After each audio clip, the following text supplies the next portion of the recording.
Joe Biden insists there will be a peaceful transfer of power. I've said many times, you can't love your country only when you win. You can't love your neighbor only when you agree. We're in Russia, where Vladimir Putin's expressed an interest in talks with Donald Trump, but the future of their relationship remains unclear. And across the border here in Ukraine, there's an anxious wait to see if the incoming president could in fact cut military aid to this country. The fate of many, all in the hands of this man. That's all coming up on The World with me, Yalda Hakim.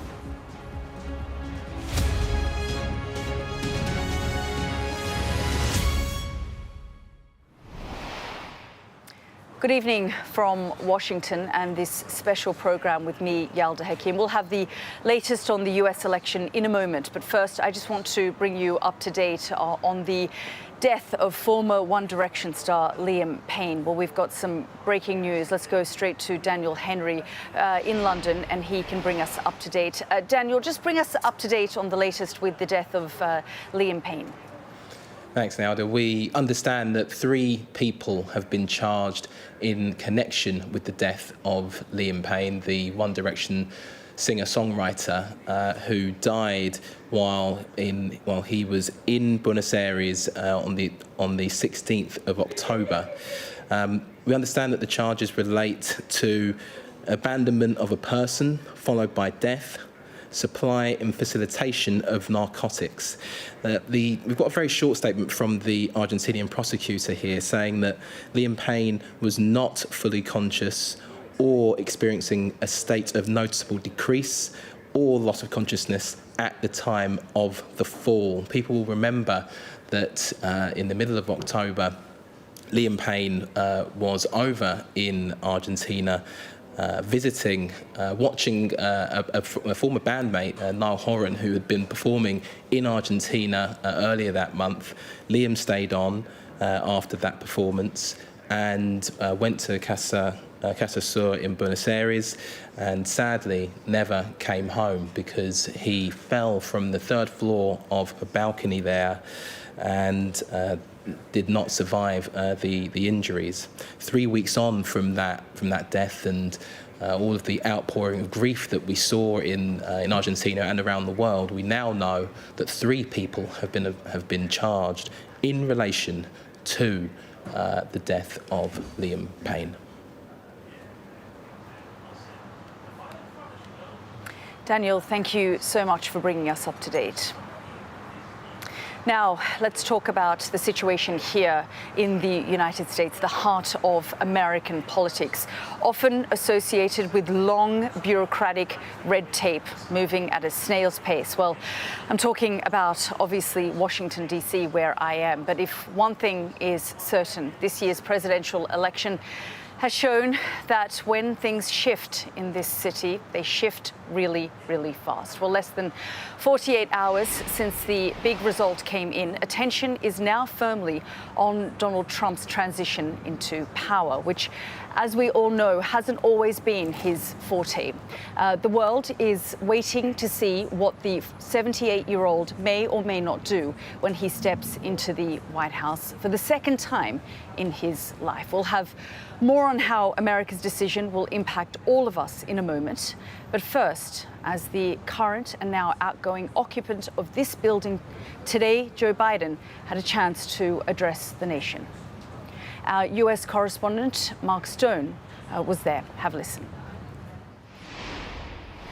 From the Oval Office in the People's House, President Biden emerged, even managing a spring in his step, to face the music, to respect the voters' decision, and to salute the process. The people vote and choose their own leaders, and they do it peacefully. And we're in a democracy. The will of the people always prevails. Yesterday, I spoke with President-elect Trump to congratulate him on his victory. And I assured him that I'd direct my entire administration to work with his team to ensure a peaceful and orderly transition. Yesterday, I also spoke with Vice President Harris. She's been a partner and a public servant. She ran an inspiring campaign, and everyone got to see something that I learned early on to respect so much, her character. It was intentionally pointed. There was no orderly transition from Donald Trump 4 years ago, but there was little hint of bitterness at such a defeat. We accept the choice the country made. I've said many times, you can't love your country only when you win. You can't love your neighbor only when you agree. Frustration, though, there was, that the voters did not see his administration's achievements. You know, we're leaving behind the strongest economy in the world. I know people are still hurting, but things are changing rapidly. Together, we've changed America for the better. Now we have 74 days to finish the term, our term. Let's make every day count. And so beyond the body blow that this moment clearly is for him, for his administration, he now wants to complete the journey, to push through policy, to protect his legacy. On this day 4 years ago, this was the scene outside the White House. Jubilation at Biden's win. While President Trump, on the golf course that day, refused to accept he'd lost. There was no Rose Garden moment. Settle down, guys. You all right?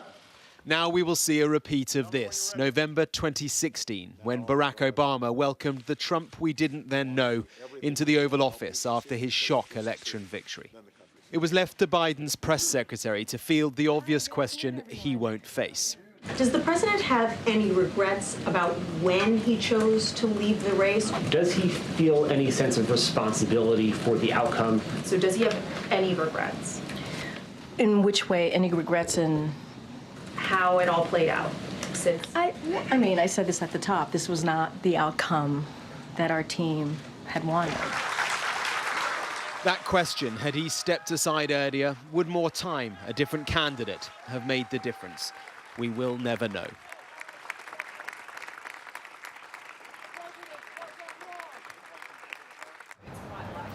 And we'll be speaking to our Mark Stone in a moment. And of course, Joe Biden, the outgoing president there. And we really are in that real grey zone between now and January, where Joe Biden, frankly, has little power to make any new meaningful changes. But as James Matthews reports, one man is already preparing his changes. Have a look.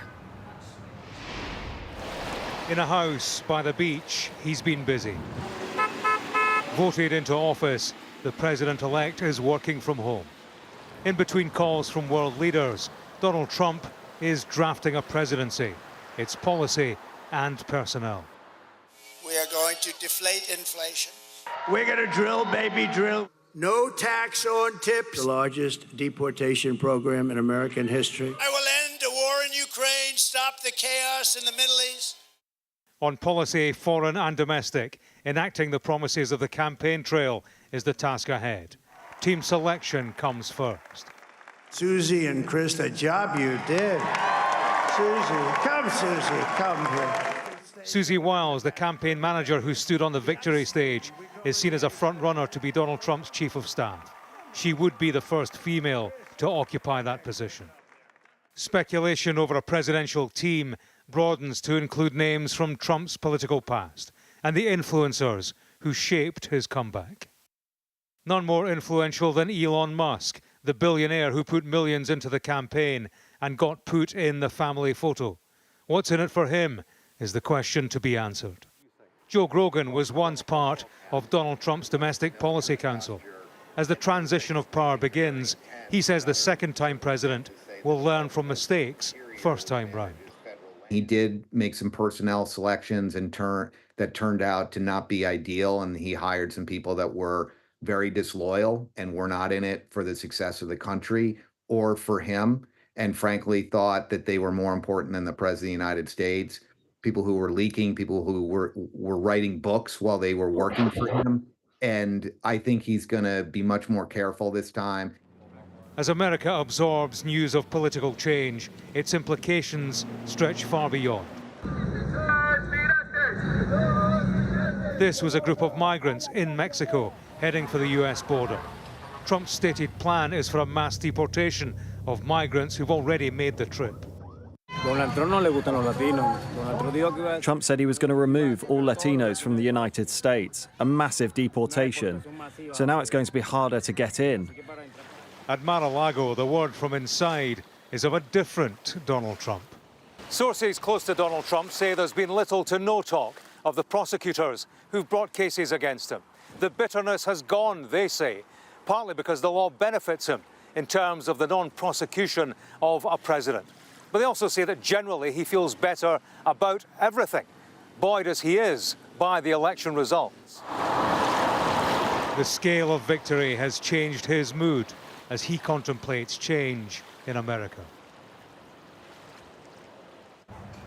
Well, we'll be speaking to our James Matthews in a moment, but Mark Stone is here with me now. And Mark, we've been covering the story. I mean, you've been covering the story for the last 4 years, but just over the course of the last 24, 48 hours, we finally now heard from President Joe Biden. Just give me a sense of, his tone and the messaging that he had. We saw a bit of it in your piece.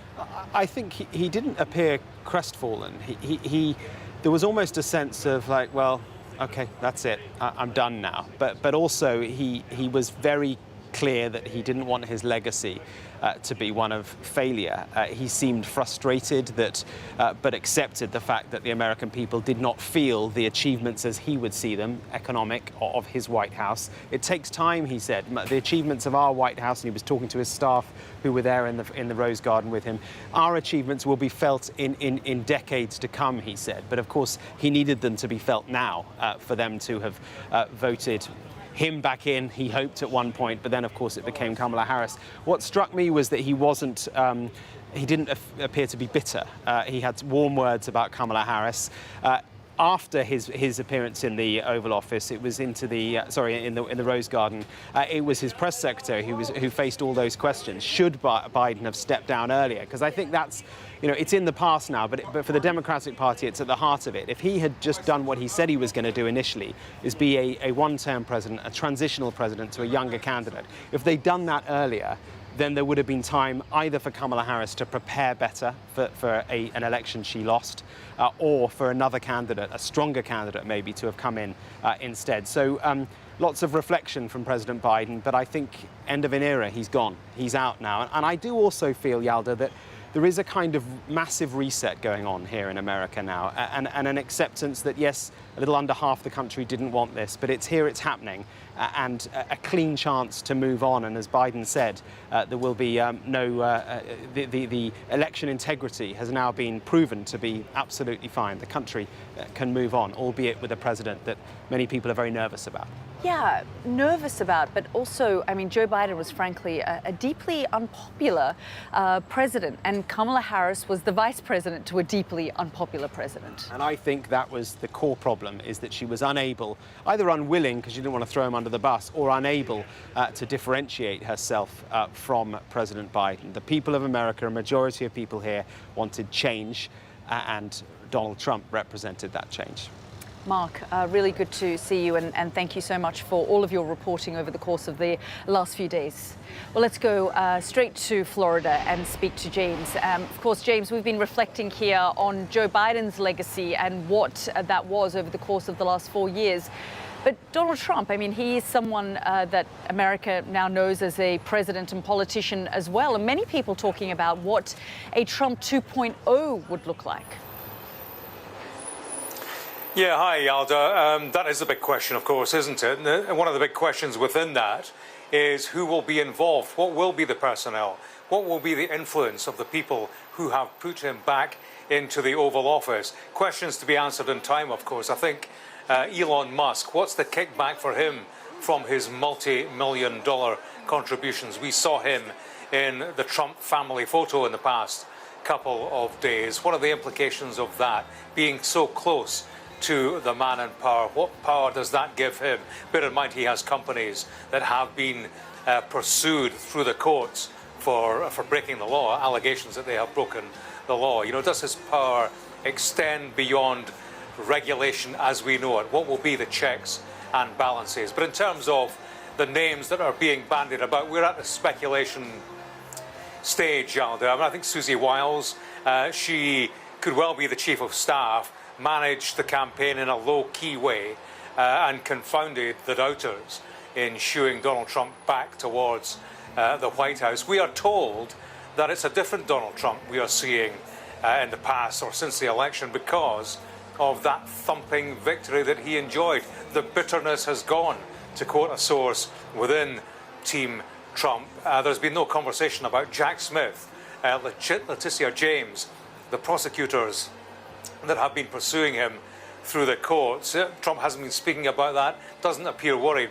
because, of course, he has the protection that sitting presidents cannot be prosecuted. So he's a man who, we're told, has learned from mistakes in terms of who he selects, the inner circle. He got that wrong last time, according to those close to him, said they're saying that was his Achilles heel. That was his big mistake. He pulled in people who wanted to be close to power for their own self-interest. He's being more careful, we're told, this time. One of the sources is telling us that things didn't go right in 2016 because they lost sight of who they were elected to represent. They won, he said, and that was it. They forgot why they were brought there. This time, this same source is telling us this was a campaign about working Americans. And he said we have to remember that's what we are thinking about every day. James, thank you, as always, for all of your analysis there. Well, as James was saying, there are so many questions on people's minds right now. And of course, one of them, again, what we were discussing there with James was who will be part of Trump's top team. And it's fair to say the president-elect has called on some pretty interesting and quite frankly controversial characters, both during his campaign and in his previous term in office. Well, between now and January, he'll be looking on his staunchest supporters and closest allies, both past and present, to help form his administration. But who are the contenders? Well, let's just take a quick look. The headline act, of course, was Elon Musk. The tech billionaire looks set to be rewarded for his support during Trump's campaign, which included more than $130 million in donations. The owner of X, formerly Twitter, previously suggested he would cut trillions of dollars from the federal budget and remove various government regulations if he was made part of the cabinet. Then, of course, there's Robert F. Kennedy, nephew to President John F. Kennedy. He dropped his own campaign for the White House to join Team Trump, who has promised to give him a role focusing on health policy. Important to point out, RFK, as he's known, is a serious vaccine skeptic and has previously said certain jabs should be banned over unverified claims it could give children autism.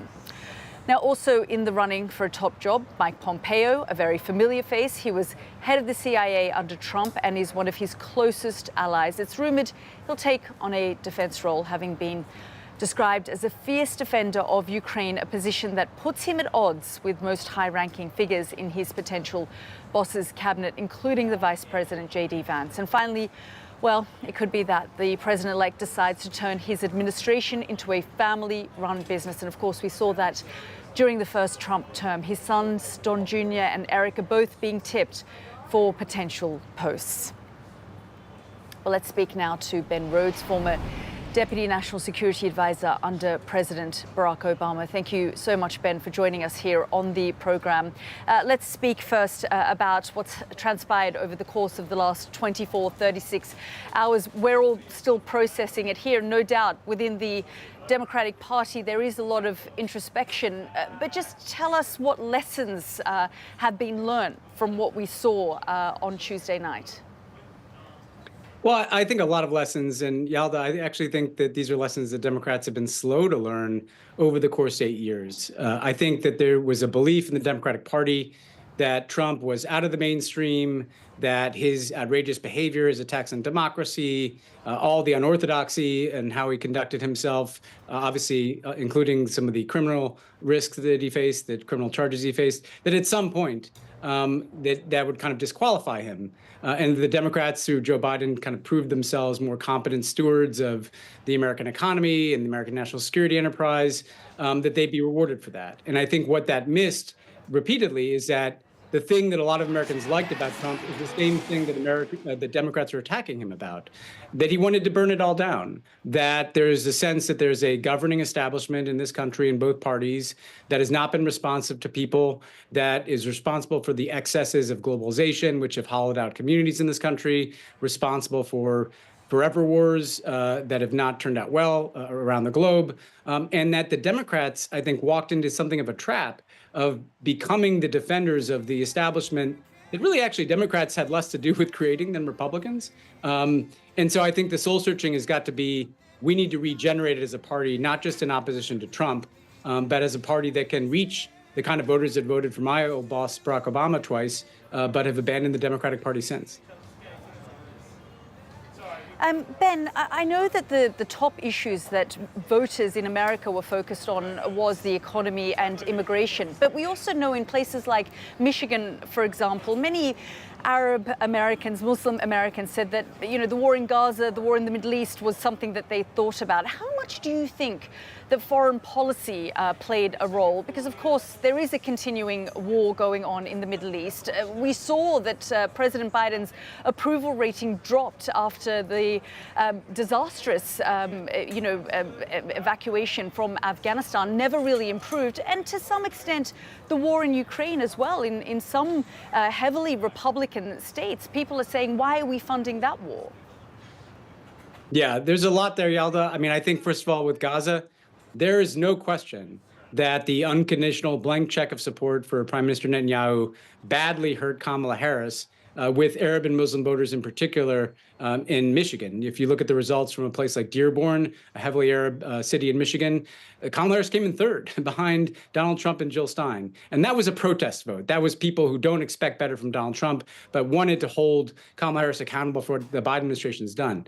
I think more generally, though, Yalda, there's a bigger problem with Gaza in that it just kind of makes the Democrats seem like a bunch of hypocrites. And we walk around talking about a rules-based international order. We justify tens of billions of dollars in support for Ukraine based on Vladimir Putin bombarding civilians. And then we turn around and we support an Israeli bombardment of civilians in Gaza. And we say one thing out of one side of our mouth and one thing out of the other. That's the kind of thing that Donald Trump has called out. And look, he's someone who does that himself. But it sticks to Democrats if we look like hypocrites in that manner.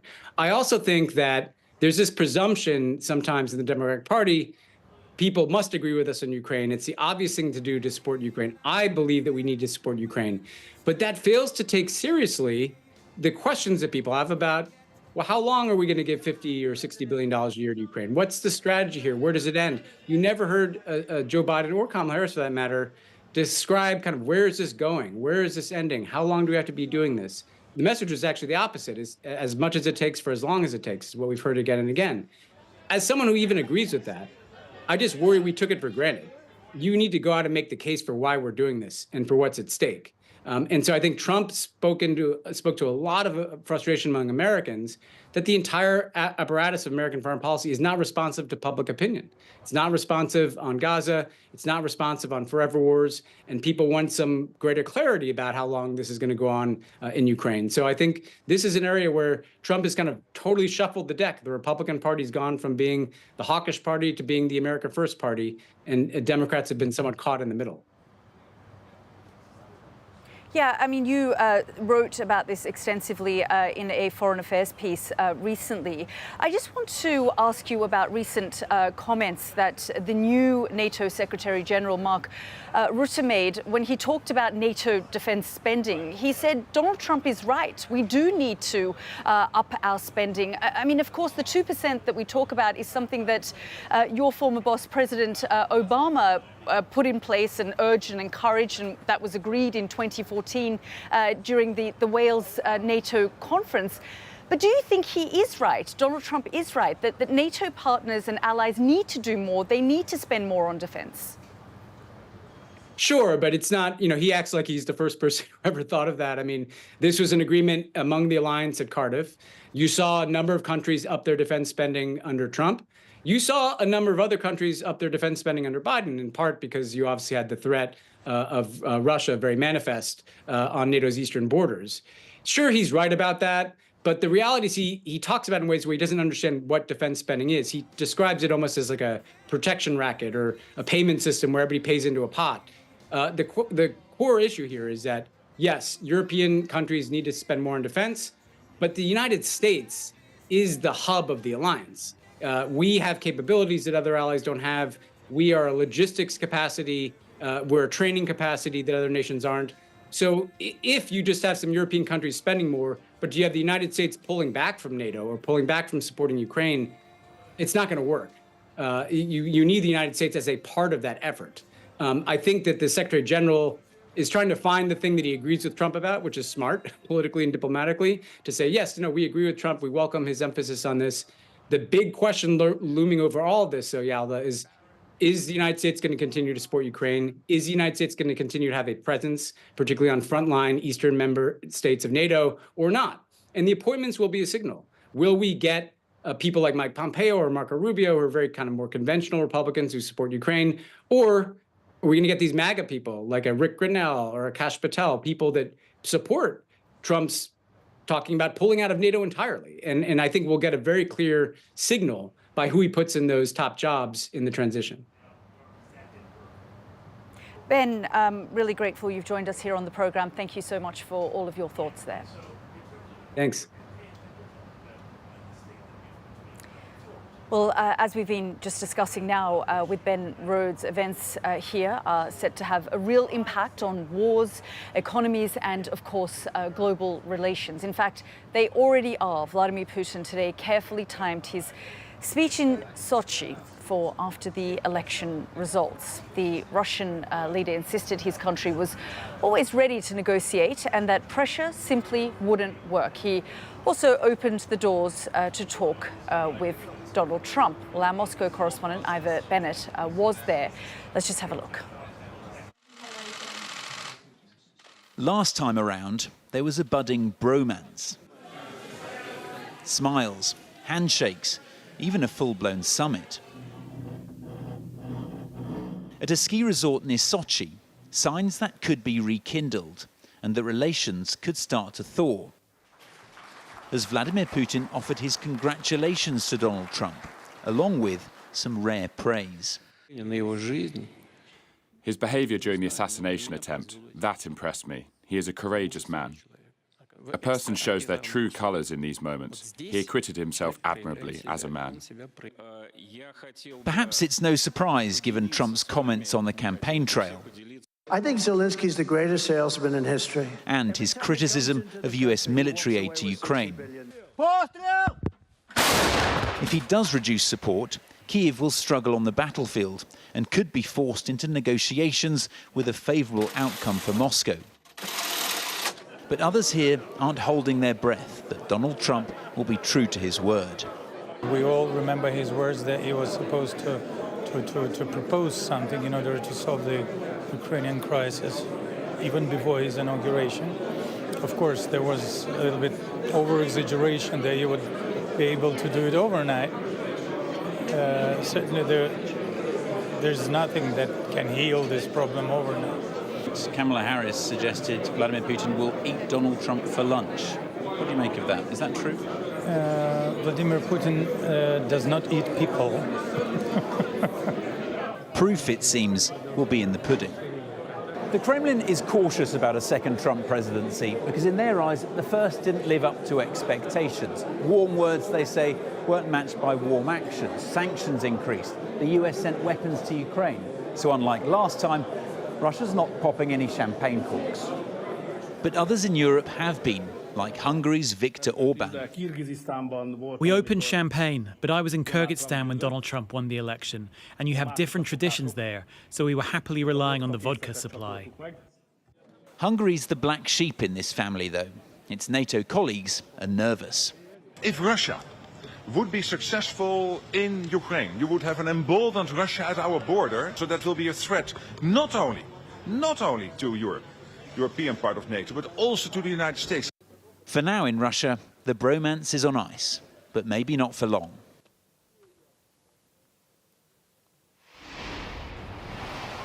Well, we'll be speaking to our chief correspondent, Stuart Ramsey, in a moment, who is in Kiev. But let's first go straight to Iva, who joins us from Russia. And Iva, interesting, we were seeing there the reaction from the Russians to Donald Trump's re-election. And I guess all eyes will now be on this region and what Vladimir Putin does next. I mean, Donald Trump has famously said that I can resolve this conflict in 24 hours. The Russians have said it's not going to be that simple. Frankly, the Ukrainians have said the same thing. Yeah, so Vladimir Putin was holding court here tonight, speaking for nearly 5 hours. He has only just finished in the last half an hour. This was his annual discussion club. It's a bit of a vanity project. To begin with, it was the usual things that we have come to expect in these long speeches. He railed against Western imperialism, NATO expansion, and he said the West was to blame for the world's problems, not Russia. Eventually, the discussion did turn towards the US election result, and he threw a bit of a curveball compared to the Kremlin's official line that we've been getting in the last 36 hours. Until now, they've said that Putin has no plans to congratulate Donald Trump, but tonight he did just that, and crucially, he said Moscow is open to dialogue. It really felt like he was trying to court Donald Trump here, trying to rekindle that bromance that we saw 4 years ago, especially with that praise of Donald Trump's bravery, he said, during that assassination attempt. I think he was trying to appeal to Trump's image as a tough leader. Regarding his comments on Ukraine, he said they deserve attention, but he also admitted, like everyone else, he doesn't know what the plan is. I have no clue, he said, because despite all of Trump's comments on the campaign trail about wanting to bring the war to a swift close, he hasn't ever articulated what peace might look like or how it might come about. And interestingly, there still hasn't been any direct contact between Vladimir Putin and Donald Trump, no phone call. So if this was an overture to Donald Trump from Vladimir Putin, it feels like he wants Donald Trump to make the first move. Iva, thank you so much. Let's go straight to Kiev and speak with Stuart. Stuart, on the night of the election, I was getting several texts from contacts in Ukraine, some frankly saying, pray for us, because we don't know which direction this will go. Just give us a sense of what people are saying to you there on the ground about this result and what they think the future will be for them. Let's put it this way. President Zelensky is trying to calm the nation by sounding optimistic. He's had talks with Donald Trump on the phone. We know that he's met him in the past, and he's saying that the relationship with the United States they hope to build on and keep going forward. I have to say, from talking to my friends here, from the media here, from politicians here as well, there is a very gloomy atmosphere. People don't know what is going to happen next. They're very, very nervous. The country is constantly under attack. There's been attacks here today from drone strikes, and they've been going on non-stop now, obviously, for months and months and months. And they think things could, in fact, get worse. Now, some are saying, well, perhaps if we listen to Mr. Trump, he said that he's going to bring this to an end, get everyone sitting around the table. Certainly, there are people here, perhaps speaking privately, who might like the idea of this coming to an end. They're losing huge numbers of soldiers. There is a fear that they could lose the war. Things are going badly against them at the moment. And I think many people would have got to the point where they say, right, if it just stopped now, we accepted the territory as it is, and the war ended, they'd probably be quite happy with that. The problem is, though, that every time that type of suggestion has gone, the Kremlin has returned by saying, well, actually, no, you're going to give us more land and there's going to be more concessions. So a simple sit down and say it stops today isn't going to happen. And both sides, of course, like in all wars, have an opinion on this. So I would say that, generally speaking, people are very, very concerned, very, very gloomy. Stuart, thank you so much for bringing us up to date there from Kiev and, of course, Iva from Russia. Let's speak now to Ukrainian MP Andriy Osadchuk. Mr. Osadchuk, thank you very much for joining us here on the program.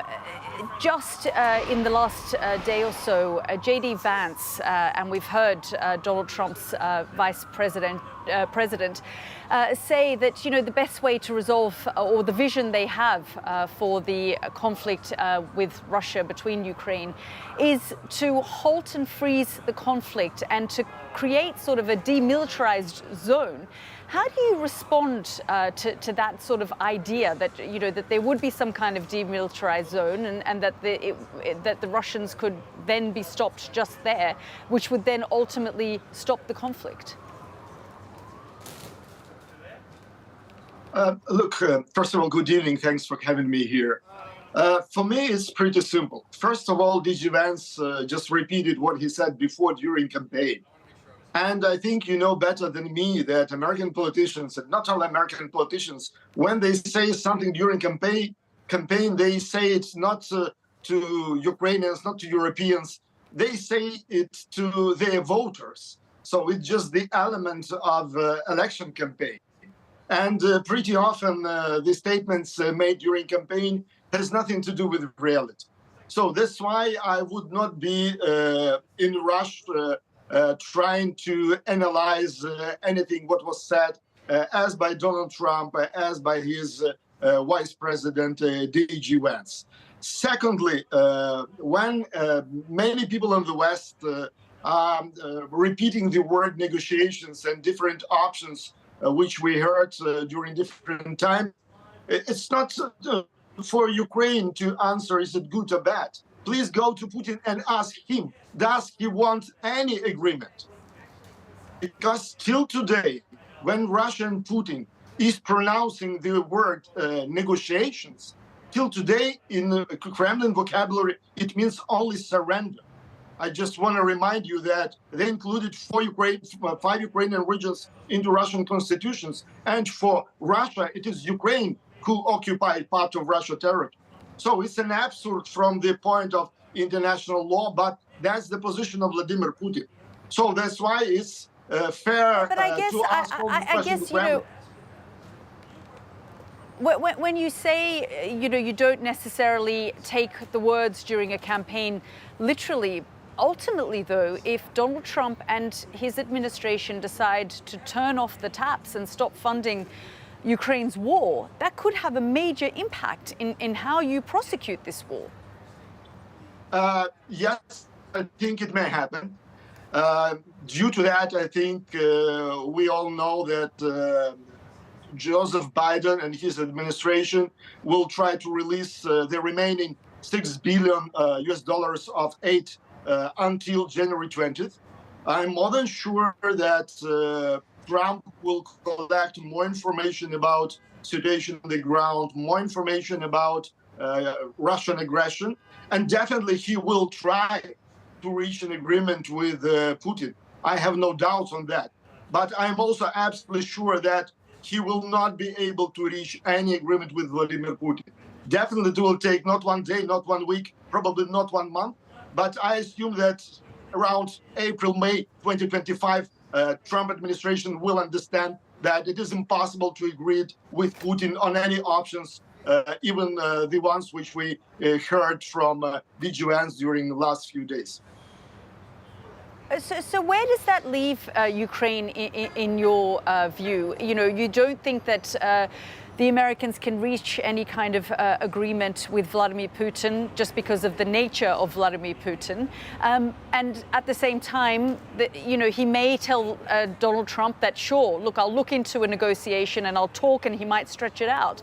On the battlefield, though, that may have a direct impact on how Ukraine is supported. If the Americans do believe, perhaps, if Donald Trump personally believes Vladimir Putin, if he tells him, you know, yeah, I'll look into some kind of negotiation. Again, we may only speculate about the future, but my personal assumption and prediction that yes, Donald Trump will try to reach an agreement with Putin on the same way like he was trying to have a deal with North Korea when he was president first time. And yes, I agree that the aid to Ukraine can be freezed for several months. But we already had this experience last year when, in fact, U.S. support was frozen for almost 5 or 6 months. I think you remember that. during Biden administration. I think we will have enough resources with our European allies for Ukraine to continue resistance till April, May next year. And I'm sure that 5 months will be enough for Donald Trump administration. They are not a stupid guy. They're pretty professional to understand that all their theory about possibility of having deal with Putin is wrong. And that's why I'm sure that they will go back to support Ukraine. Okay, Mr. Andriy Osadchuk, thank you very much for joining us here on the program. Thank you. Well, stay with us here in Washington after the break. We'll be asking the question, how do you prosecute the President of the United States? We'll look at what will happen to Donald Trump's legal cases as he prepares to return to the White House. Stay with us.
We arrive. A secret hospital hidden in the Myanmar jungle, treating the victims of this bloody war. This is Myanmar today. Its military rulers don't want the world to see, but we have. I fight for my own future. I fight for my generation's futures. This is an actual crime. They don't care for that. Myanmar army is only a couple of kilometers away. So this is a major humanitarian disaster.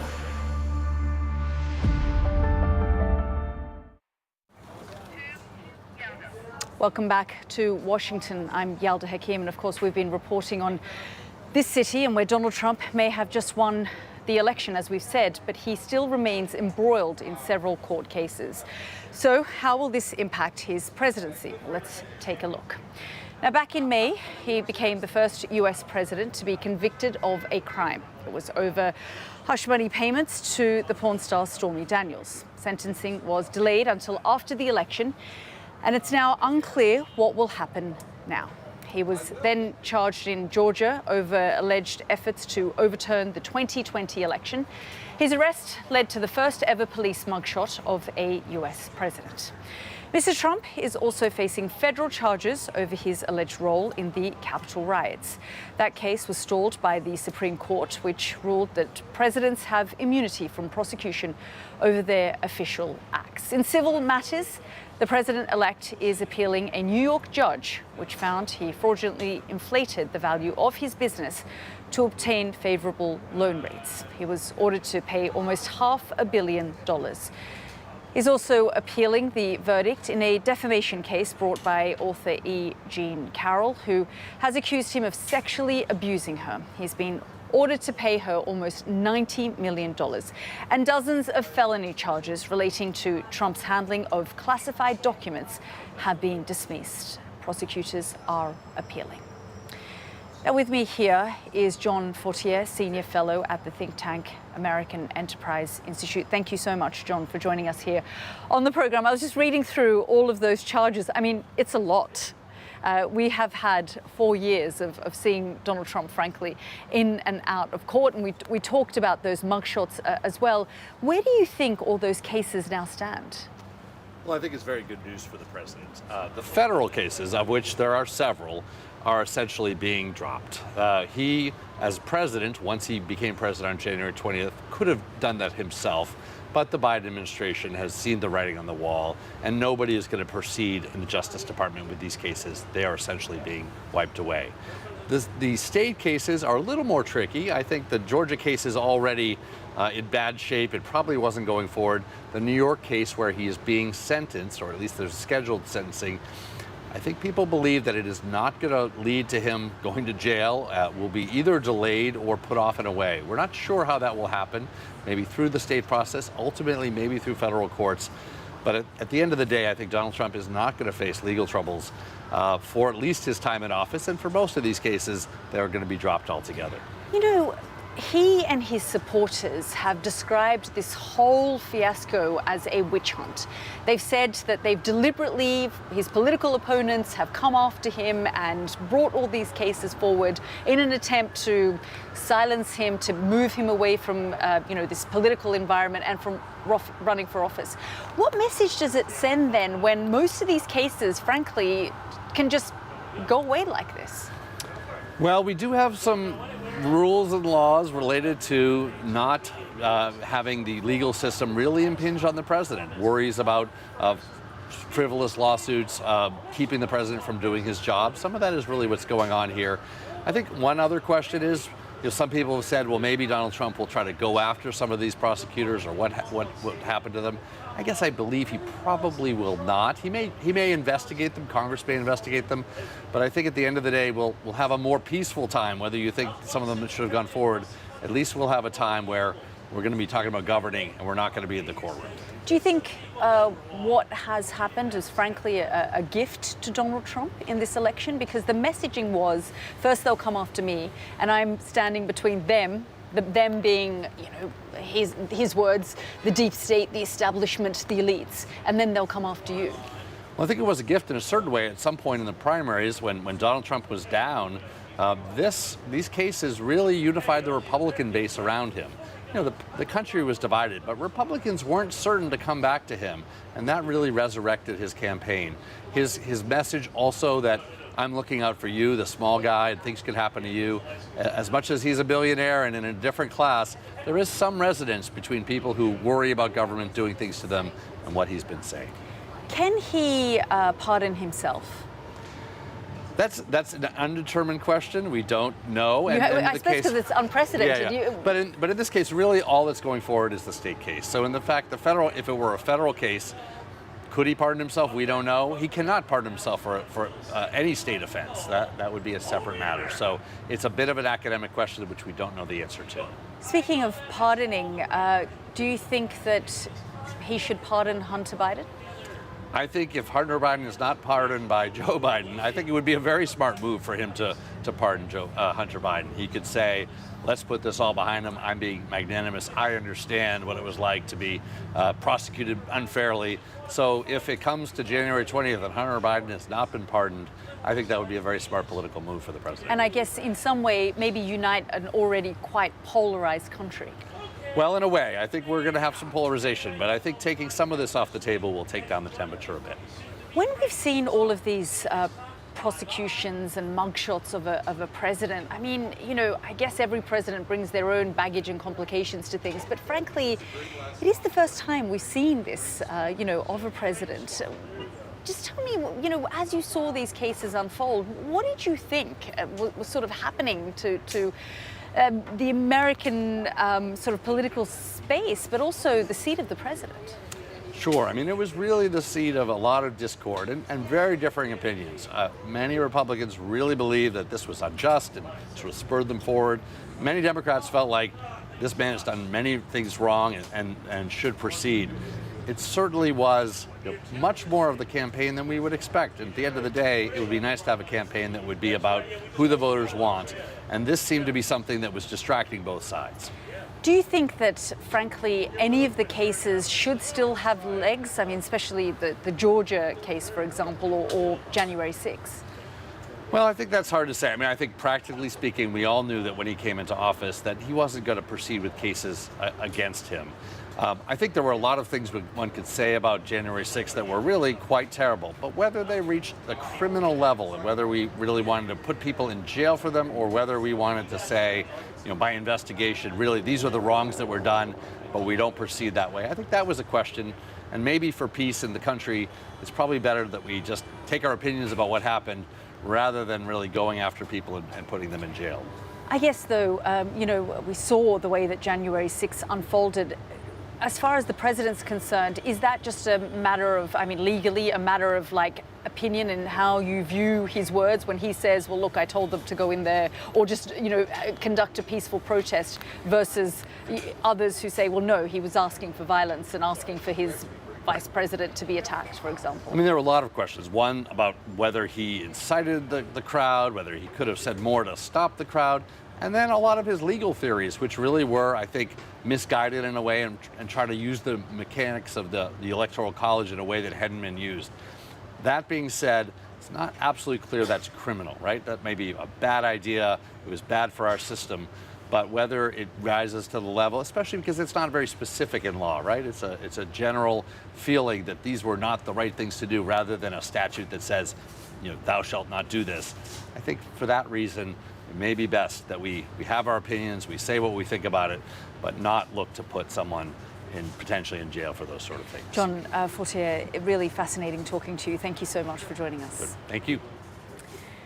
Well, we've been discussing a lot the situation here in Washington, of course, and over the course of the last 24 hours or so, our focus really has been on several key swing states and, of course, how those swing states would vote in this year's presidential election. The biggest, of course, of those was Pennsylvania, 19 electoral college votes, and we had our eyes very firmly on there on election night. Let's go straight to our international affairs editor, Dominic Waghorn, who joins us from Philadelphia. Dom, really good to see you. You know, Pennsylvania rather, was the big prize. It was the big prize 4 years ago. And I guess, you know, there are still some results coming in from some of the areas in Pennsylvania. Just bring us up to date. Yeah, but I think broadly speaking, we know exactly where things have landed in Pennsylvania, and they have landed firmly in Donald Trump's camp, and that was absolutely crucial on the night because Pennsylvania plays such an important role. It has 19 electoral college votes, but also it kind of demographically reflects a number of other swing states. So if this state moves in one direction, other states do as well, and on the night that was absolutely pivotal for Donald Trump. And so we're in a situation now when the rest of the world is is now coming to terms with this big shift in the direction of America. And I think in terms of America's allies, I think that is the cause, although they are putting on a brave face and obviously being pragmatic about working with Donald Trump, that is the cause of deep concern. He threatens to undo a lot of the work that they have worked very energetically on with Joe Biden, particularly on climate change. He threatens to undo that, and he doesn't seem to believe in climate change being a threat. But I think, you know, more bluntly speaking, he's someone who doesn't seem to really believe or has trouble believing in the point of the rules-based post-war world order that America has worked so hard to put together over the last few decades, with America firmly at the top of it. He regards many of its institutions, the pillars of the Western alliance, as being a rip-off for America, and he's threatened to undermine them, particularly NATO. And I think the country that has most to fear from a second Trump presidency is Ukraine, because he said and indicated, as has his vice president, that he might force them to come to the negotiating table with Russia on terms that would, it seems to be, firmly in Russia's favour. I think that's one major cause of concern for allies, but there are many more. Well, Dom, there's so much to still talk to you about, of course, about foreign policy and the direction of this country going forward. I'm being told I have 30 seconds left, so we're going to have to leave it there. But thank you so much, as always, for bringing us up to date. Well, so much changing here in America as we see the 45th president of the United States return and become the 47th president of the United States. We'll be following all the developments, not just in the course of the next few days, but of course over the course of the next 4 years. But for now, goodbye.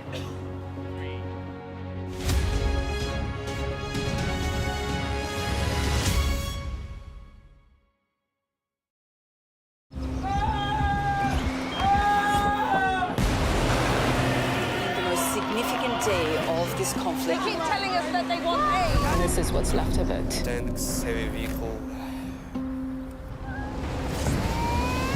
Why only in America? People want their country to work. Just want a job in a normal life. Why are these homes empty? I want you to be honest with people. That has happened within minutes. Sky News, the full story first. Free wherever you get your news. We arrive. A secret hospital hidden in the Myanmar jungle, treating the victims of this bloody war. This is Myanmar today. Its military rulers don't want the world to see, but we have. I fight for my own future. I fight for my generation's future. This is an actual crime. They don't care for that. Myanmar army is only a couple of kilometers away. So this is a major humanitarian disaster.